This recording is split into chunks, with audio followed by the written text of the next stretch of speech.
Welcome to this festive episode of 3.5 Minutes Conversational Grammar, where we tell a beautiful Christmas story and learn a bit about the simple past tense.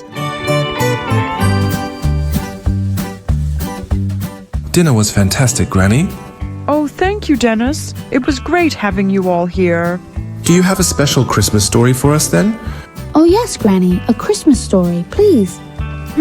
Let me think. Well, a long time ago, on Christmas Eve in a little village in Austria, there was a young priest named Joseph Moore. He loved Christmas very much. He wanted to celebrate the holiday with a special song. But that year, his church didn't have any music. So he wrote beautiful words about the night that Jesus was born, words filled with peace and hope.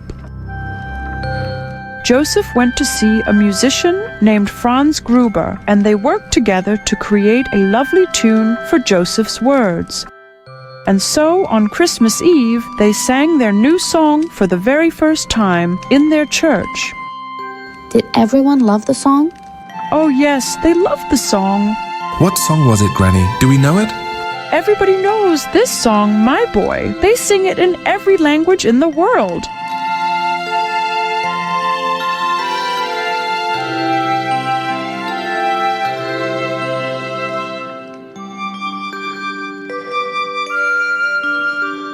Oh, I know.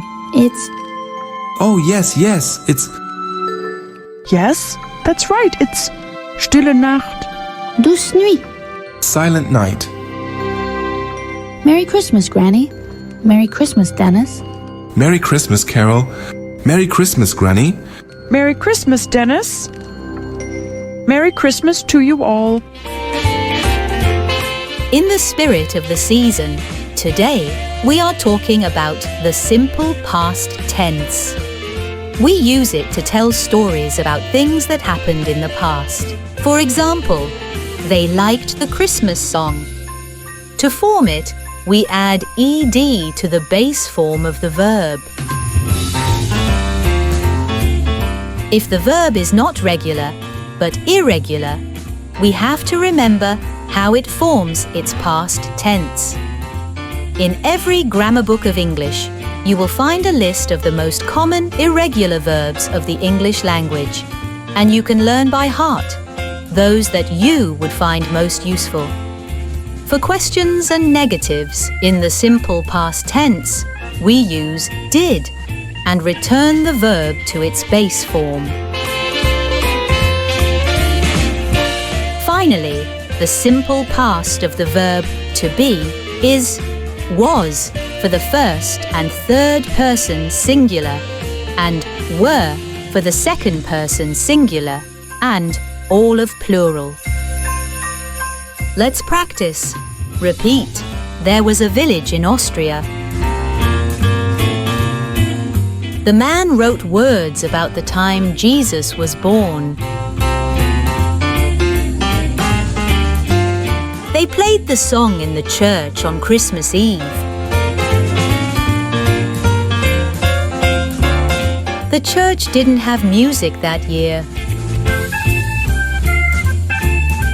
Did they like the song? Thanks for joining us on this merry adventure. We hope you enjoyed the story of Silent Night and learned a little about the simple past tense along the way. Don't forget to like and subscribe for more joyful lessons. From all of us here at English Express Fun Learning, we wish you a wonderful holiday season.